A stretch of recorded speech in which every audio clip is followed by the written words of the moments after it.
자, 여러분 안녕하세요.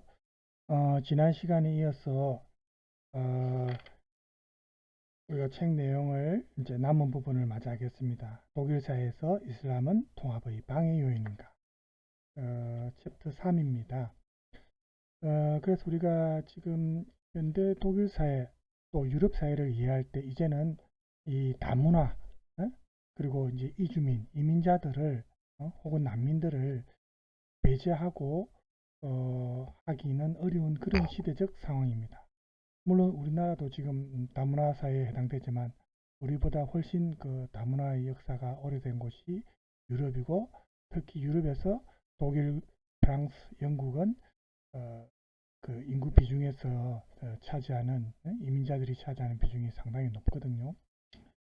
자, 그래서 이번 시간에 이어서 할 예정인데, 일단 뭐 텍스트를 보기 전에 제가 준비한 짧은 영상이지만 현재 독일의 상황을 우리가 알 수 있는 내용을 잠깐 보도록 하겠습니다. 독일에서 이제 유럽에서 인구가 지금 독일이 제 가장 유럽 국가 중에서 많은데 그 비결이 뭔가 한번 볼까요?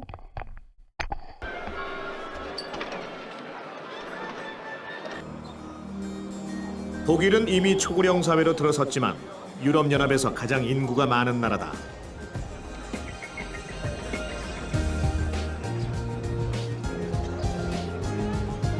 거기엔 개방적인 이민 정책이 한 몫을 했다. 전체 인구 8,100만 명 가운데 9%가 외국에서 유입된 이주민이다. 프랑크푸르트의 경우 그 비중은 30%가 넘는다. 현재 가장 많은 이민자 비율을 보이는 터키와는 1960년대 노동협약을 맺었다. 터키 젊은 층에게 독일은 기회의 땅이었다.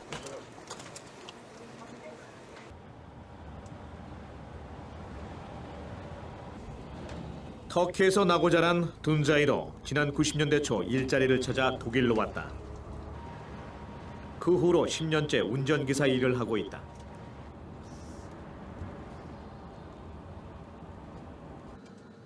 Ich habe kein Problem damit. Ich habe mich angepasst. In Deutschland lebe ich jetzt seit so langer Zeit und deswegen ist es eigentlich ganz in Ordnung. Ja gut, ab und zu werden wir halt von manchen Leuten als Ausländer angesehen, aber manchen, die sagen, ja, sie leben so lange hier, sie sind wie ein Deutscher. 둔자이가 일하는 곳은 버스 다수대의 영세한 관광버스 회사다.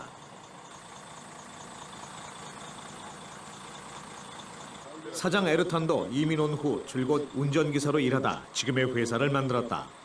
직원 모두 터키 출신이다. Nein, das Problem ist, die vielen deutschen Fahrer, die wollen nicht Wochenende arbeiten. Manche nicht mit den Familien bleiben, ja. Dann haben die deutschen Unternehmen Schwierigkeiten gehabt.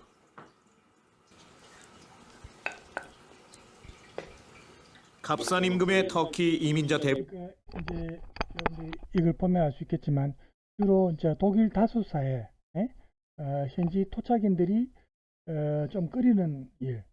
우리 같은 경우도 이제 3D 업종을 우리 국내인들은 좀 끓이지 않습니까? 물론 하는 분들도 계시지만 특히 젊은 층은 또 많이 끓이죠.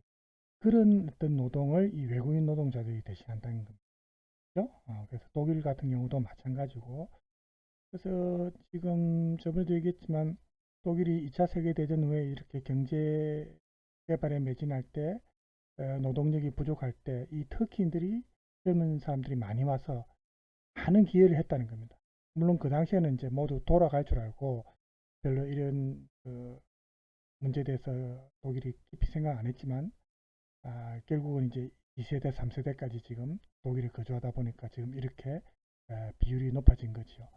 어차피 더불어 살아가야 될 상황이라면 혐오나 어떤 갈등을 부추기는 것보다 서로 타 문화를 인정하면서 같이 조화롭게 살아가는 게 제일 현명한 방식 같고, 결국은 자기 나라의 문화를 유지하도록 내버려 둬도 그 나라에 오래 살다 보면 또 그 나라의 문화를 좋아하게 되고 따르게 되는 거는 이제 시간이 좀 걸리지만, 그죠? 그렇게 우리가 생각을 한다면은 지금 독일이 펼치는 정책은 긍정적인 시각으로 우리가 평가할 수 있겠다, 이렇게 볼 수 있겠습니다.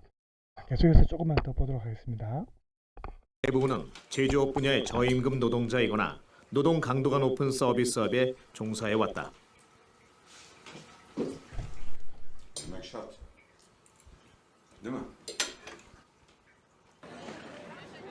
지난 60여 년 동안 이주 노동자는 독일 노동시장의 저임금 분야를 담당했다.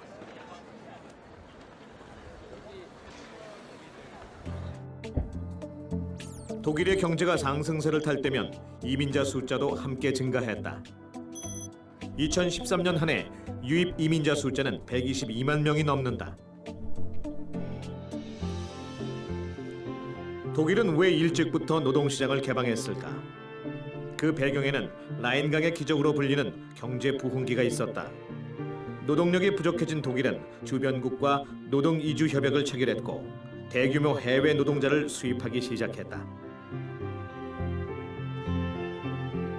우리나라도 이 시기 2만 명가량의 광부 간호사가 독일로 건너갔다.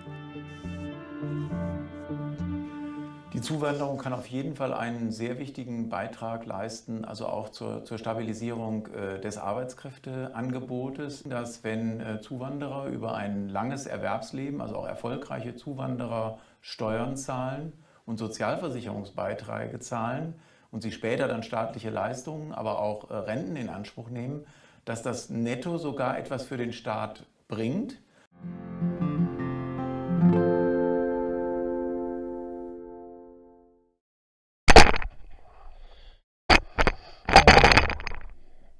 그래서 이제 우리가 긴 영상이 아니고 해서 제가 여러분 준비했고요. 그 다음에 보면은 또 우리나라와 관련해서 한 2분짜리인데 독일 다문화 축제에서 우리 한국과 관련된 영상이 있어서 준비했는데 그 내용도 잠깐 보도록 하겠습니다.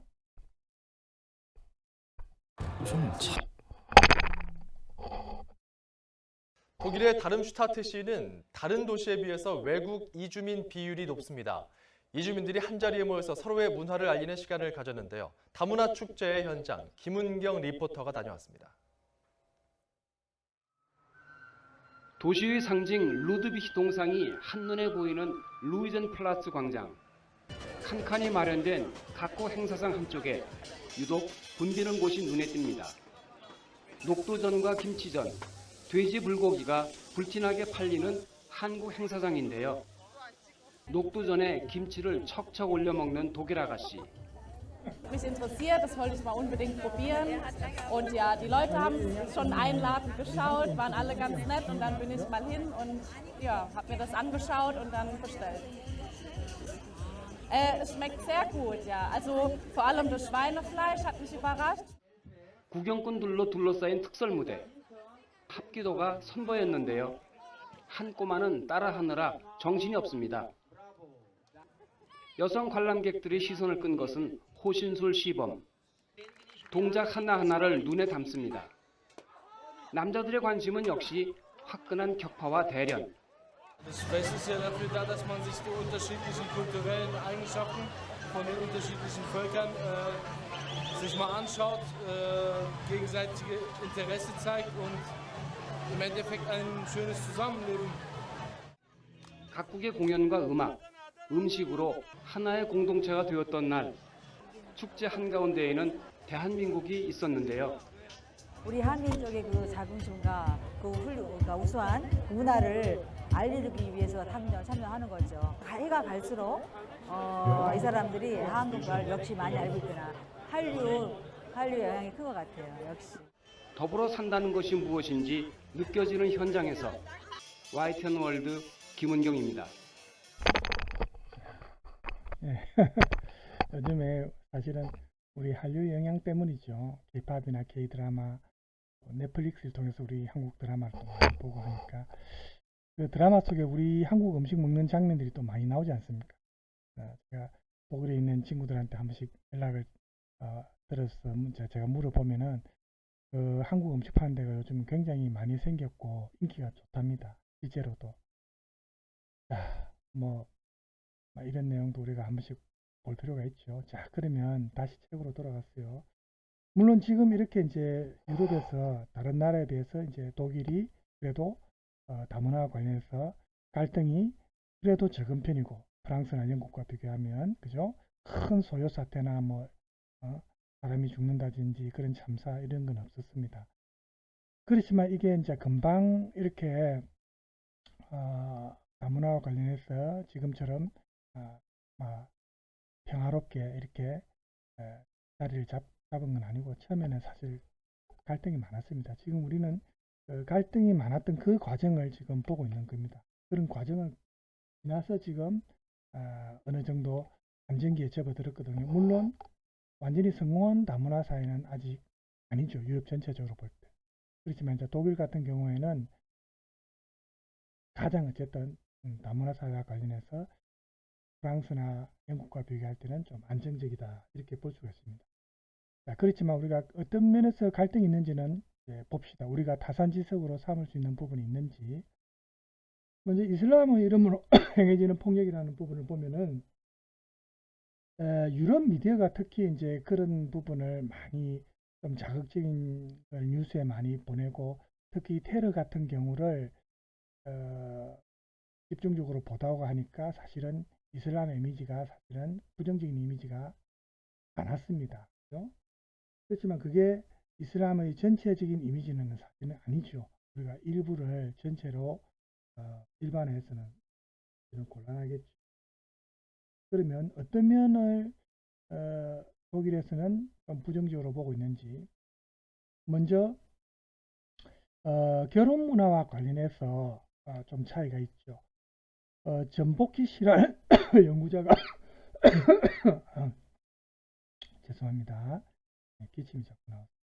자, 전복희 씨 연구자에 의하면 독일 사회의 어떤 여론이나 담론에서 보면 이슬람 이주민 공동체에서 발생하는 강제 결혼에 대해서 이거를 이슬람 문화 혹은 이슬람 종교와 이제 연결시켜 가지고 이슬람 문화 전체에 대해서 굉장히 남성 중심의 굉장히 가부장적인 그런 문화구나.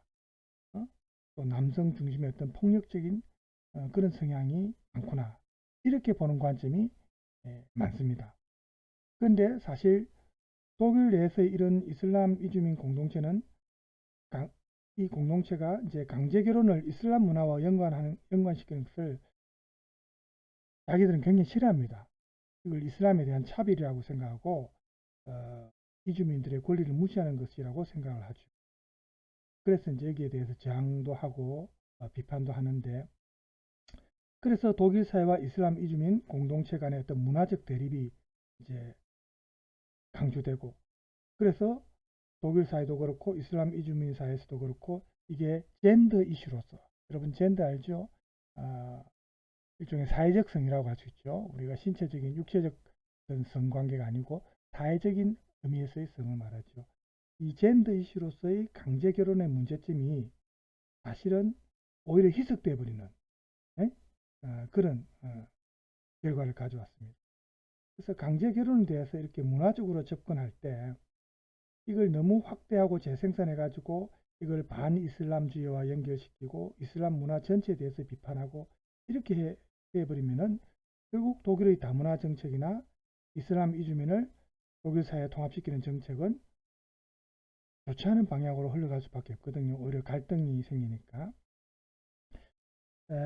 그래서 이제 이 외에도 또 이제 하나를 더 찾아보면은 명예살인이라고 이제 있습니다. 영화에서도 한 번씩 다뤄진 주제이기도 한데, 독일 사회에서는 이런 이슬람계 이주민 사회에서 이주민들이 이른바 명예살인이라고 이렇게 말하는 여성들에 대한 어떤 폭력적인 행위, 여기에 대해서 굉장히 비판이 많습니다.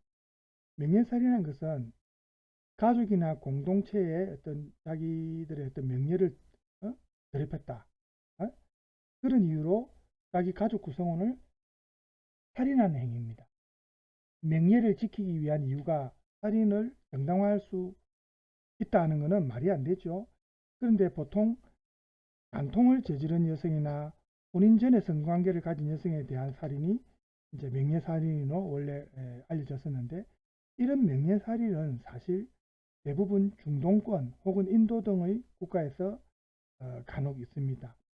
그런데 이걸 이슬람교에서 만든 관습이라고 이제 생각을 하는 거죠. 그래서 이슬람교를 비판하는 데 많이 이용을 하는데, 물론 이슬람권 문화에서 많은 명예살인 행위가 발생한 건 맞는데, 그걸 종교 탓으로 돌리면 안 됩니다. 왜냐하면은 실제로 이슬람 종교 코란에서 이런 명예살인과 관련해서 이걸 권장하다든지 이걸 정당화하는 문구는 사실은 없거든요.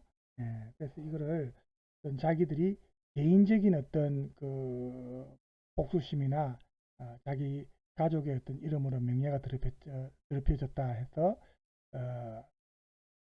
벌어진 일을 이런 종교라는 명분하에 은폐하려는 그런 의도가 사실은 다분히 있는 겁니다. 그래서 우리가 이걸 전체 이슬람교의 어떤 생각으로 일반화하는 것은 안 되겠다, 이런 생각을 할 수가 있습니다. 그래서 많은 유럽인들이 이슬람 하면은 폭력의 잠재성 이런 걸 자꾸 생각하고 지하드, 뭐 코란에 의한 형벌, 이런 슬로건을 우리가 보통 생각을 많이 하는데, 무슬림들의 어떤 사실상 이런 폭력 행위도 그렇고 또 독일 사회와 통합 문제와 관련된 논쟁에서도 보면은 이렇게 많은 그 사회학적인 문제나 이슬람교의 법과 관련된 문제들이 같이 이제 관련된 질문이 보통 나옵니다. 그런데 우리가 자세히 고찰해 보면 명예살인도 그렇고 또 여성할례라는 거 있죠. 이것도 여성할례는 여러분 알다시피 이제 음부를 불구로 만드는 행위지 않습니까? 그래서 이런 것도 그렇고 또 가정에서의 폭력도 그렇고 이런 게 원래는 원칙적으로는 이슬람교에서는 금지하고 있는 행위거든요. 그래서 이거는 사실은 정당화될 수 있는 행위가 아닙니다. 이거를 이슬람교와 연관시킨다는 게 일단은 잘못된 것이고요. 그 다음에 이제 독일에서 가족이나 배우자와의 관계에서 여성들이 폭력을 경험한 것에 대해서 조사를 한 게 있습니다. 사실 이런 조사나 어떤 연구에 의해서 통계적으로 수치로 나오는 게 사실은 좀 정확하죠. 그냥 떠도는 말을 기정사실로 받아들이면 안 되거든요. 우리도 그렇지만 가짜뉴스가 요즘에 많이 범람하니까 우리가 실제 사실을 알아야 됩니다. 그래서 이 연구에 의하면은 이런 폭력의 경험은 예를 들면 동유럽에서 온 그 이민자들, 그 동유럽의 배우자 간의 관계에서도 역시 비슷하게 이게 높았습니다. 가정폭력 같은 경우에. 동유럽 아니고 사실은 서구 사회에서 마찬가지죠. 밖으로 잘 드러내지 않아서 그렇지 가정폭력은 많이 있지 않습니까? 그렇죠? 그래서 이런 연구의 또 결과를 이제 우리가 보면은 많은 사람이 예상하는 것처럼 터키계의 대다수가 무슬림이기 때문에 여기에서 더 빈번하게 폭력이 일어난다, 이렇게 생각하기 쉬운데 그게 아니더라. 조사를 해보면은 해당 여성들이 자신들이 사회적 상황, 즉 독일어가 이제 좀 지식이 부족하다든지 독일에서 살면서 또 교육이 아무래도 여자들이 좀 제대로 못 받는 경우가 많죠. 그리고 남자한테 경제적으로 의존하는 이런 이유 때문에 배우자로부터 이런 자유롭게 해방이 안 되고 항상 거기에 구속되고 눈치를 보게 되고 이렇게 된다는 겁니다. 이게 이제 우리도 예전에 그랬잖아요, 그죠? 그 어떤 경제적 지배권, 그죠? 그래서 거기에 이제 휘둘리다 보면은 항상 그 경제권이 없는 사람이 좀 피해를 보는 경우가 많죠. 그래서 이런 무슬림들이 원래 거주했던 자기들의 본토와는 다르게 독일 사회에서는 아무래도 남성과 여성 간의 관계가 덜 가부장적이죠. 변화된 관계입니다. 그래서 이렇게 불안정해진 남성상, 그리고 이민에 의한 원인, 이런 것도 가정폭력의 원인이 될 수 있다는 거죠.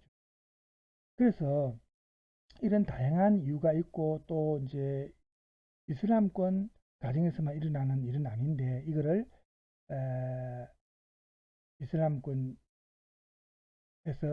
대부분 일어나는 경우다. 이렇게 일반화해서는 안 된다는 거죠. 이제 이런 게 이제 독일 다문화 사회가 통합을 할 때 갈등을 조장할 수 있는 그런 뉴스라고 볼 수 있습니다. 그 다음에 명예살인 같은 경우에 우리가 보면은 이슬람 여성들이 비이슬람적인 삶을 살았기 때문에 살아야 되었는지 그런 경우도 간혹 있지만은 대부분 그런 경우는 아니라는 겁니다. 우리가 이렇게 보면은 사실 뭐 모로코나 스페인이나 이탈리아 남부 지역이나 또 뭐 그리스나 이런 지역들도 그렇고 지중해 지역 국가들에서 이러한 결혼 생활의 개념이 다양하게 변화된 형태로 퍼져 있습니다. 그러니까 이게 무슬림 사회만의 특수한 상황은 아니죠.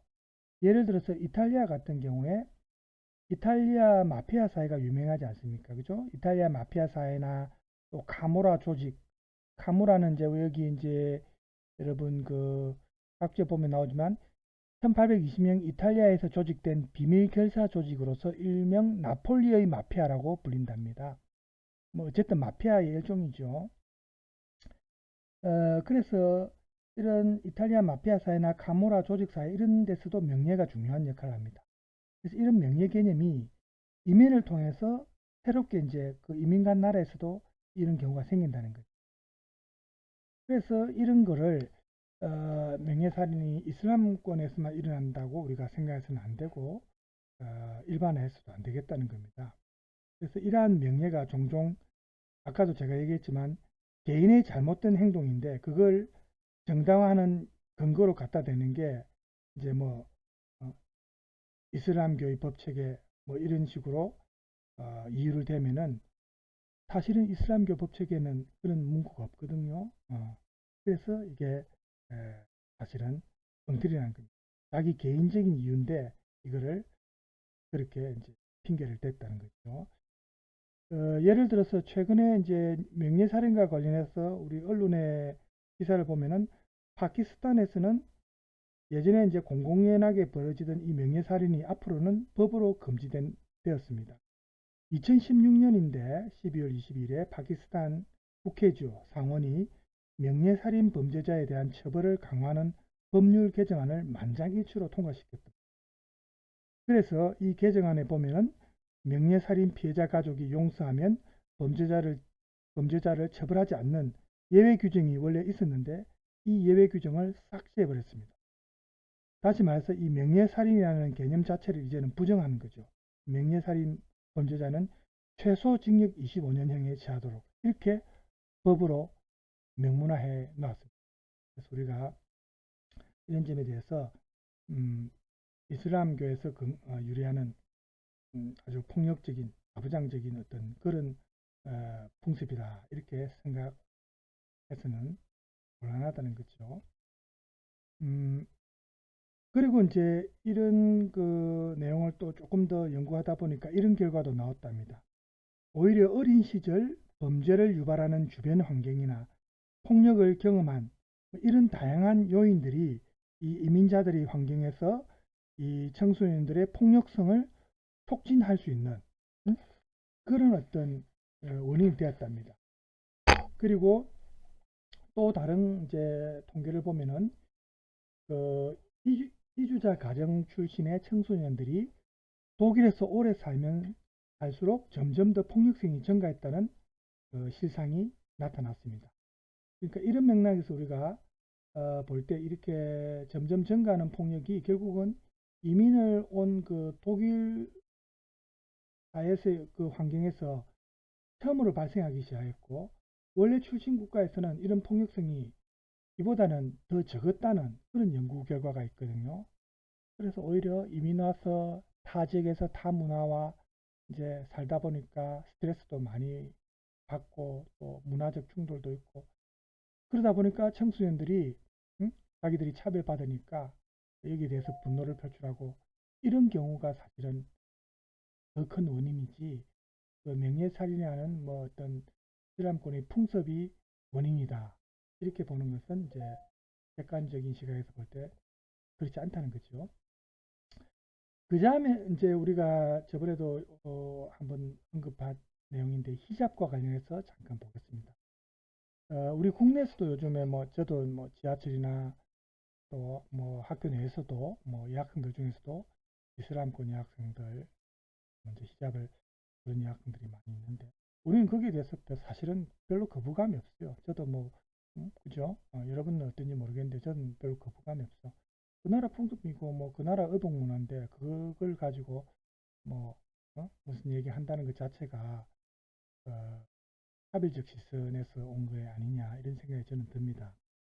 그래서 이 내용을 잠깐 보겠는데 이제 유럽 같은 경우에 여기서는 이제 독일 사회의 예입니다만 무슬림들을 공개적으로 인식하는 상징이 보면 이 여성들이 외출할 때 착용하는 일종의 베일인데 히잡입니다. 이 히잡이 독일에 이민 온 그 이슬람 주민들의 실패한 통합이다. 이런 어떤 이미지를 심어주는 기능을 한답니다. 그래서 히잡은 독일인들에게 어떻게 보면 이슬람을 상징하는 것으로 간주되고 또 이슬람의 불평등한 어떤 성적 질서, 남성 위주의 가부장적 질서를 상징하는 여성을 억압하는 이런 이슬람의 결과물로 보통 간주를 한답니다. 그런데 사실 이러한 이미지들은 이 서구 사회가 무슬림의 이 히잡에 서구 사회의 어떤 관점에서 자기들의 뜻대로 정치적 의미를 부여한 그런 담론의 결과물이다. 이렇게 사실은 우리가 볼 수 있습니다. 예를 들어서 이제 신원경이라는 연구자의 논문을 보면은 히잡 착용을 금지하는 금지령으로 논란이 된 이 유럽이 이런 다른 문화를 수용하고 통합한다는 그런 측면도 그렇지만 서구적인 전통과 가치에 대해서 다시 생각해 봐야 되는 그런 계기를 맞이했다고 그렇게 봅니다. 유럽에서 이 논쟁이 이렇게 드러난 것은 1989년에 프랑스 공립학교에서 히잡을 착용한 여학생을 퇴출시킨 사건이 언론에 보도되면서 시작되었습니다.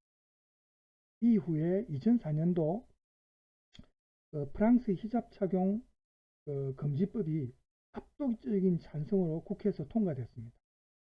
그래서 유럽 내에서 이제 논란이 더 거세졌는데 그러다 보니까 독일에서도 이제 공공장소에서 히잡을 규제하자는 움직임이 있었죠. 그래서 독일의 각 주마다 이제 차이는 물론 있죠. 독일은 이제 주마다 자치적인 행정이 있으니까 그렇죠. 주마다 차이는 있는데 그래도 교육 공무원 같은 경우에 히잡 착용을 법으로 금합니다. 유럽에서 히잡 금지를 법으로 규제하는 이유는 기독교라는 정체성과 또 정치와 종교를 분리하는 그런 이제 이유가 강합니다.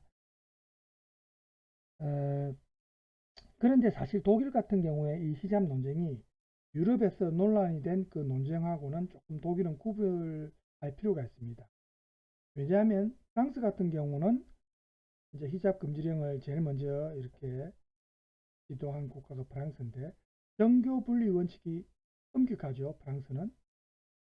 그런데 독일 같은 경우는 국가와 교회가 사실은 어느 정도 협약을 하면서 약간 프랑스와 비교할 때는 강력한 그런 어떤 정교 분리는 아니거든요. 약간 미완성된 형태입니다. 그래서 이런 세속 국가에서 히잡 규제를 시행한다는 것은 형평성에 맞지 않다. 왜? 기독교나 유대교나 다른 종교에 대해서는 그렇게 규제하고 뭐 수녀들이 쓰는 것도 그렇고 뭐 목에 십자가 그는 것도 그렇고 다 종교적인 상징물 아닙니까 사실은 그죠? 그러면 그걸 보면 우리가 이건 형평성에 맞지 않죠.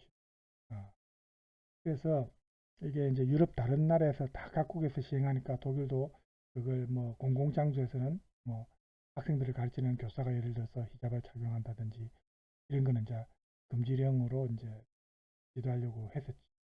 이거는 독일 같은 경우는 조금 다른 프랑스라든지 다른 국가와 비교할 때 조금 차이가 있다는 걸 우리가 알 수가 있습니다. 독일 같은 경우에 가톨릭하고 개신교 이 양대 종파가 주로 이제 팽팽하게 세력 균형을 유지하고 있는데 이런 걸 고려해 가지고 국가가 종교적인 중립을 유지하려는 어떻게 보면 좀 정치적 타협이라고도 볼 수 있거든요. 그래서 독일에서 히잡 규제와 관련해서 우리가 정당성을 따져보면 약간 모순이 있다고 볼 수 있는 거죠. 그래서 이제 독일에서 이 히잡 같은 경우에 기독교의 십자가와 유사하게 종교적 상징으로 보통 사람들이 이해를 하니까 예를 들어서 독일 주교회의 의장인 칼 카르디날 레만이라는 분이 독일에서 히잡 논쟁이 있었을 때 십자가나 수도회의 복장 같은 경우에는 정치적인 선전 그런 흔적은 조금도 같지 않는다 이렇게 말을 했습니다. 근데 이와는 달리 히잡은 독일과 유럽에서 정치적 의미를 갖는 것으로 사람들이 생각하고 있지 않습니까? 그죠? 그래서 독일 내 이러한 담론에서 이슬람교의 히잡과 비교해서 예를 들어서 기독교의 십자가 뭐 이러기에는 정치적 의미가 없다고 이제 얘기를 하고 평화주의적인 상징 이런 의미를 부여하지 않습니까? 그래서 독일에서 이렇게 팽배해지는 반이슬람 정세에 거기에 맞춰가지고 히잡을 쓴 무슬림 여성들이 전근대적이고 가부장적인 그런 시스템의 희생양이다. 뭐 공동체주의의 대변인, 이슬람 공동체를 대변하는 역할을 한다. 이렇게 생각하는 것은 사실은 형평성에 맞지 않다. 이렇게 볼 수 있다는 거죠. 그래서 독일의 주정부도 이런 히잡의 표상을 고려해가지고 학교의 화합이나 평화를 위협하는 그런 요소다. 이렇게 이제 말을 했지만 제가 아까 말한 대로 히잡을 우리가 단순히 종교적인 동기로 보느냐 또는 부모나 자신의 출신국가 전통의 보존을 위해서 착용하는 그런 여인들한테는 이런 유럽의 이런 관점이 억압이나 차별로 여겨질 수 있거든요. 그래서 이슬람 단체나 많은 인권 단체들이 이 히잡은 이슬람을 믿는 사람들의 문화적인 자기 정체성을 표현하는 것이지 그 이상도 그 이하도 아니다. 이렇게 이제 반박을 하고 있습니다. 아까도 얘기했지만 기독교나 유대교를 상징하는 모자라든지 수녀의 복장이라든지 이런 거는 금지 안 하면서 히잡만 규제하는 것은 어떻게 보면 서구 우월적인 사고방식에서 유리한 종교차별이 아니냐 이런 입장이 나오거든요.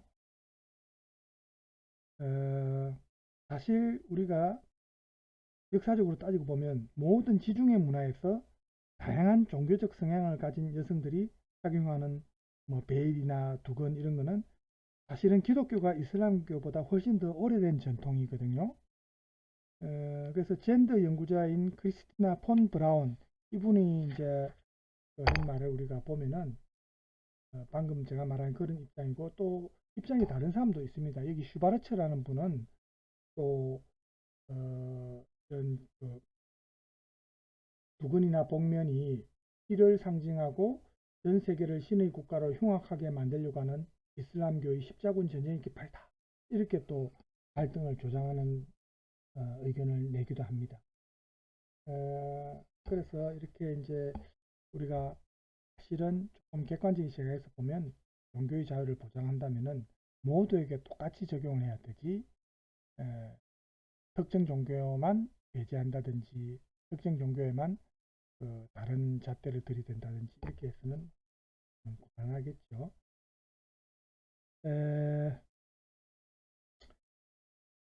그다음에 이제 보면은 최근에 또 이제 독일에서 히잡 착용을 둘러싼 논쟁을 보면 히잡을 통해서 은폐하는 행위 또 그런 행동 속에 담겨 있는 진정한 의미 이런 거를 구별을 해야 되는데 이렇게 구별하려고 사람들이 노력을 안 해요.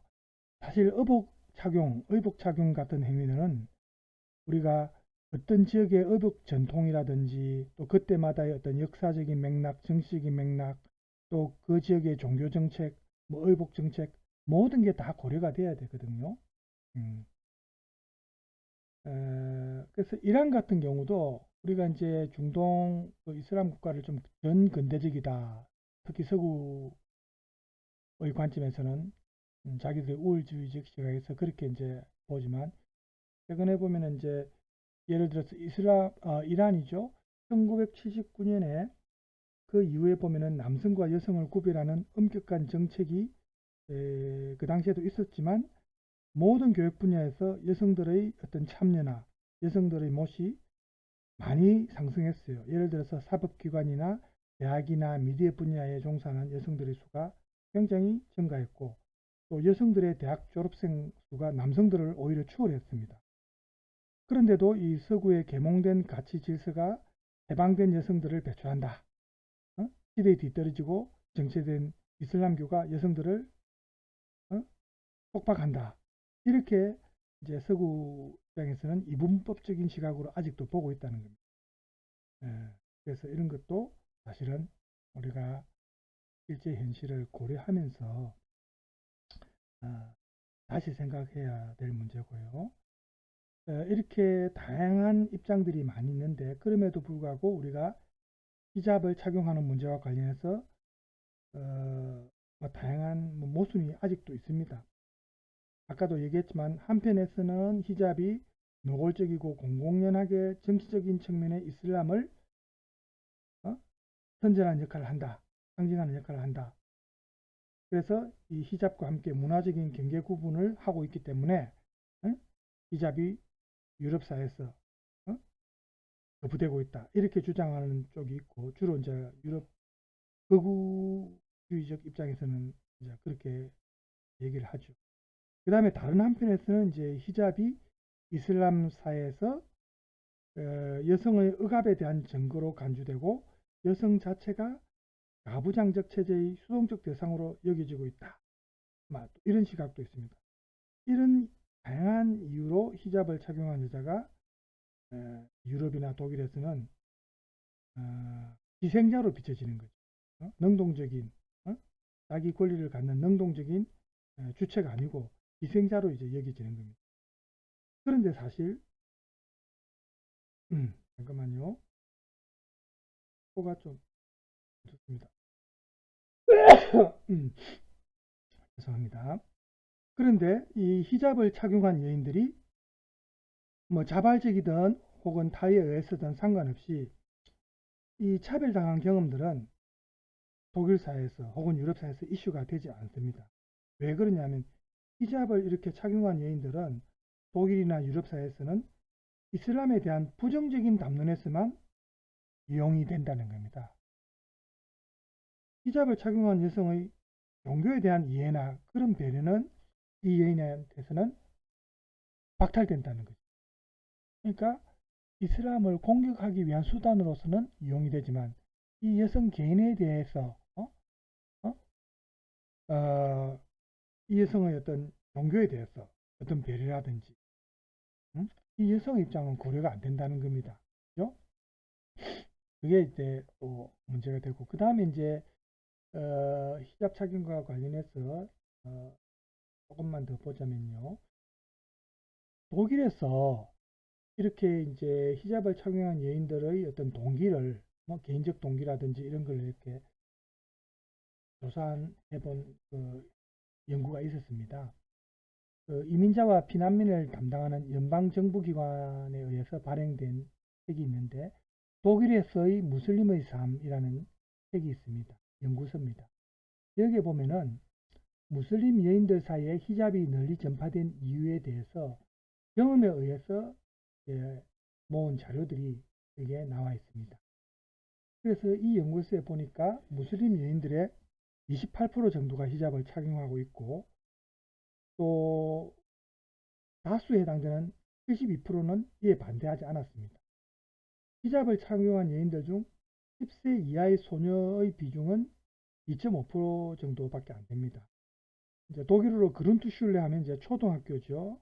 우리로 치면 이 그룬투슐레 여학생 중에서 소수만이 히잡을 착용합니다. 반면에 66세 이상이면은 50%가 히잡을 착용했다. 그래서 이제 또 연구 결과를 보니까 이슬람계 이주민 2세대에서는 히잡을 착용하는 빈도는 감소하고 있습니다. 이런 걸 보면 이제 1세대 막 이민 온 부모 세대에서는 히잡 착용이 유지되다가 결국 그 자녀인 2세대나 3세대로 넘어가면 히잡을 착용하는 빈도가 굉장히 감소한다는 걸 알 수가 있죠. 그래서 이 보고서를 또 보면은 신앙심이 깊은 여인들만이 히잡을 착용한다는 이런 주장이 기존에 있었는데 이 주장도 근거가 없었다는 겁니다. 신앙심하고는 관계가 없었다는 겁니다. 그러니까 자기 히잡을 뭐 자기가 어떤 패션 감각으로 멋으로 착용할 수도 있는 거고 이런 여러 가지 개인적인 동기도 있거든요. 이거는 종교와 반드시 연관지어서는 안 된다. 근거 없는 말이라는 거죠. 또 추가적인 결과를 이렇게 나온 통계를 보니까 히잡을 착용한 여인들의 63.6%가 자기들이 히잡을 착용했지만 아주 강하게 자신들이 독일과 연결되어 있다고 느꼈답니다. 또 그렇게 생각하는 세대 중에서 독일 내에서 교육받은 여성들일 때는 이런 현상이 더 두드러졌습니다. 그리고 다수를 차지하는 독일 사회와의 친근한 접촉이 이렇게 히잡을 착용한 여성 집단에서 훨씬 더 많았다는 게 확인되었습니다. 그래서 이 세대의 집단에서 보면 이제 독일의 다수사에 대한 거리두기라든지 통합을 거부하는 그런 태도를 전혀 발견할 수가 없었답니다. 그러니까 히잡을 착용했다고 해서 오히려 독일 사회와 거리를 두고 통합을 싫어하는 사람들이 아니고 오히려 그 반대였어요. 그러니까 이거는 전혀 이슬람교를 상징하는 그런 거하고는 관계가 없죠. 이거는 이런 게 이제 통계를 우리가 볼 때 이런 사실에 근거해서 얘기를 해야지 통계가 아닌 막연히 우리가 그럴 것이다. 이슬람은 원래 테러하고 폭력적인 민족이니까 그럴 것이다. 이런 식으로 단정 짓는 것은 굉장히 위험하고 특히 다문화 사회와 관련해서 사회 통합을 지향할 때는 굉장히 방해 요인이 된다는 걸 우리가 알 수 있습니다. 이런 이제 결과를 볼 때 우리가 시각적으로 드러나는 이런 사항들을 단순화시켜 가지고 가부장적이고 전통적인 어떤 성적 역할 이거를 히잡 착용하고 동일시한다는 것 이런 거는 잘못된 입장이라는 걸 알 수가 있죠. 일반화해서는 안 된다는 겁니다. 또 최근에 다른 연구를 보면 예를 들어 히잡이 더 이상은 어떠한 종교적 역할도 하지 않는다. 자유주의적인 성향을 가진 사람들로 여겨지는 비종교적인 무슬림, 종교와는 관계없는 그런 사람들, 또 터키와 아랍의 비종교적 성향을 가진 그런 가정들도 이 이슬람의 전통적인 그 히잡 착용을 하고 있는 경우가 많았어요. 그래서 종교적인 성향과 전통적인 성적 역할 간의 연관성은 없었다. 이거는 아무 근거가 없다는 게 이제 조사를 통해서 밝혀졌습니다. 그래서 우리가 이제 유럽에서 혹은 독일사에서 무슬림 여인들이 자신들이 히잡을 벗고 남성 중심의 가부장적 관습에 종속되는 이런 성적 역할에서 해방되어야 된다. 이런 식으로 뭐 요구한다든지 주장하는 이 서구 사회의 입장은 어떻게 보면 지나치게 단순화된 시각에서 나온 게 아닌가 이렇게 우리가 생각을 할 수 있습니다. 예를 들어서 우리가 이제 여러분 에드워드 사이드의 오리엔탈리즘이라는 책 아십니까? 이 책에 보면은 서양인들의 경험에서 서양이 동양과 제국주의적인 관계를 맺는 그런 어떤 방식, 뭐 책 제목이 벌써 오리엔탈리즘이지 않습니까? 그죠? 그래서 이런 식민주의적 의미에서 이제 사용된 그 표현인데 이 에드워드 사이드가 오리엔탈리즘의 의미가 서양이 동양을 지배하고 동양에 대해서 권위를 갖기 위한 목적을 내재하고 있다. 이렇게 봤습니다. 문제는 근대 이후에 이런 서구의 헤게모니를 굉장히 보편적인 역사로 이렇게 인정을 해버리는 이게 마치 일반적인 보편적인 관점인 것처럼 그렇게 이제 서구사에서 생각을 했다는 거죠. 그래서 자기들이 오직 문명화된 유럽인들에 의해서만 이런 걸 인식할 수 있다. 유럽 사회가 이 오리엔트 사회, 즉 동양 사회를 바라보는 이런 유럽 중심적인 세계관, 여기로부터 자유로울 수 없다는 것은 우리가 살면서 많이 느낄 수 있죠. 물론 최근에는 뭐 예전과는 이제 많이 그런 시각이 또 줄어들고 동양이 아시아에 대해서 새로운 시선을 가지는 동양인들도 많습니다. 거기에서 이제 우리 한류, 우리 한국인들의 역할이 크죠. 일본이나 중국이 해내지 못한 아시아의 긍정적인 이미지를 우리 한국이 지금 하고 있다는 데 대해서 우리가 굉장히 자부심을 가질 필요가 있어요. 그죠? 네. 특히 문화적인 면에서. 그렇죠? 네. 그래서 이렇게 생산된 서양과 동양 간의 이런 차이, 사실은 실제 차이는 아니고 허구적 차이죠. 이 허구적 차이가 차별과 배제라는 그런 인식을 만들어 왔다. 이렇게 우리가 볼 수 있습니다. 그래서 유럽 사회에서 히잡 착용을 반대하는 이유도 이 오리엔탈리즘에 근거한 거기에서 기인하는 이슬람 사회에 대한 편견에 있다. 이렇게 사실은 생각할 수 있다는 거죠. 사실은 히잡 착용을 극렬하게 반대하는 게 프랑스죠. 독일은 사실은 크게 반대하지는 않았습니다. 뒤에 이제 다른 유럽 모든 국가들이 그렇게 히잡 착용을 금지하니까 어정쩡하게 독일이 자기들도 따라하려고 했지만 사실은 독일 같은 경우에는 아까도 얘기했지만 다른 종교와 비교할 때 형평성에 맞지 않기 때문에 강력하게 시행하지는 않았죠. 그래서 독일로 이민 온 후에 이제 이렇게 많은 시간이 흐르고 그동안에 히잡을 착용해온 여인들도 그렇고 또 페미니즘 영향도 받고 그래서 이슬람교의 비판적인 젊은 여성 세대 사이에서 이제는 코란이나 이슬람 전통에 의한 가부장적 구조에 반대하는 주장도 많이 생겨났거든요. 그런 세대가 이제 많이 나왔습니다. 그래서 이제 이런 현상은 아무래도 코란에 나와 있는 여성에 대한 호의적이지 않은 그런 내용이라든지 또 이슬람교의 법 해석을 볼 때 가부장적인 전통 이런 거는 이제 시대에 맞지 않다. 이런 걸 해체하기를 요구하는 게 이제 최근에 이제 그 젊은 세대의 입장입니다. 이런 배경에서 볼 때 이 젊은 무슬림 여인들에게 의복의 문제라는 것은 전통적인 남녀 간의 관계로부터 오히려 독립성을 부여할 수 있고 전통적인 여성적 역할에 대한 요구를 제지하는 데 오히려 이바지할 수 있는 그런 점이 있습니다. 그래서 독일에 이민 온 외국인 노동자들 부모들에 의해서 이렇게 계속 전해져 온 이슬람적인 특징 대신에 이제는 잘못된 것을 반성하고 계몽이 이루어진 어떻게 보면 개인에 따라서 조금 개별적으로 특징이 이제 생겨나는 거죠. 이게 의복을 통해서 나타날 수 있다는 겁니다. 아까도 얘기했지만 히잡도 이제는 뭐 단순하게 색깔이 뭐 검은색, 흰색 이런 게 아니고 패셔너블 하돼 있죠. 이거는 이제 종교와는 관계없이 자기가 멋으로 히잡을 두른다는 겁니다. 종교적인 뭐 명령이나 계율하고는 관계가 없다는 거죠. 그래서 이렇게 여성들이 무슬림 여인들에게 있어서 히잡 착용을 통해서 오히려 남성과는 다른 어떤 여성이라는 어떤 경계 표시가 된다는 것.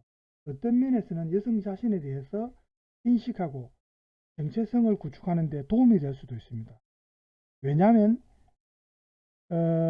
이 여인들이 비록 히잡을 벗고 외관상으로 변화된 그런 자기 모습을 통해서 완전히 독일 사회에 통합되어진 사람처럼 이렇게 보여진다 하더라도 이 여인들은 어쨌든 계속해서 독일 다수 사회로부터 차별을 경험하거든요. 네?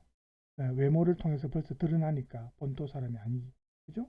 히잡 착용하고는 관계없는 거죠. 히잡 착용은 정치적인 목적으로 사실은 이용이 된 거죠. 그래서 이런 요건대 우리가 이 히잡 착용은 서구의 관점에서 여성의 권리와 자유의 억압이다. 이렇게 간주되었던 겁니다. 그죠? 그리고 또 다른 한편으로는 이슬람의 종교적 가치관을 제대로 이해하지 못했기 때문에 그런 관점에서 또 나온 것이다. 그래서 히잡은 여성을 구속하는 의미라기보다는 여성을 보호한다는 관점에서 우리가 오히려 접근해야 할 필요가 있고요. 예를 들어서 이란에서 히잡은 여성들이 정치나 경제적인 권리를 획득하기 위한 어떤 수단으로, 여성운동의 수단으로 활용이 되었습니다. 사우디아라비아에서도 이제 히잡 착용이 오히려 여성들이 자유롭게 이동할 수 있고 사회활동 영역을 확대하는 데 도움이 되었습니다. 히잡을 착용하지 않으면은 이동을 다양하게 하지 못하고 사회활동도 다양하게 하지 못했다는 겁니다. 오히려 히잡이 도움이 됐다는 겁니다. 그래서 무슬림 여성의 이런 히잡 착용을 여성에 대한 억압이나 자유를 훼손하는 그런 걸로 우리가 단정해서는 안 되겠다. 네? 이슬람 문화의 고유한 특성으로 그냥 인정해 주는 것이 가장 현명한 태도가 아닌가, 이런 생각을 우리가 가질 수가 있습니다. 자, 나가는 말은 우리가 지금까지 했던 내용을 요약하는 그런 내용이니까 다시 할 필요는 없을 것 같습니다. 그렇죠? 네. 자, 지금 시간이 50분을 넘었거든요. 51분. 그래서 제가 이쪽에서 지금 이번에 다루었던 그 독일사에서 이슬람은 통합의 방해 요인인가 하는 내용은 오늘로서 마치겠습니다. 또 다른 주제로 만나든지 그렇게 하고, 어쨌든 이슬람이 통합의 방해 요인인가 하는 주제는 오늘 이 시간으로 끝을 내겠습니다. 자, 여러분 수업 듣는다고 고생 많으셨고요. 남은 시간 편안하게 쉬시기 바랍니다. 감사합니다.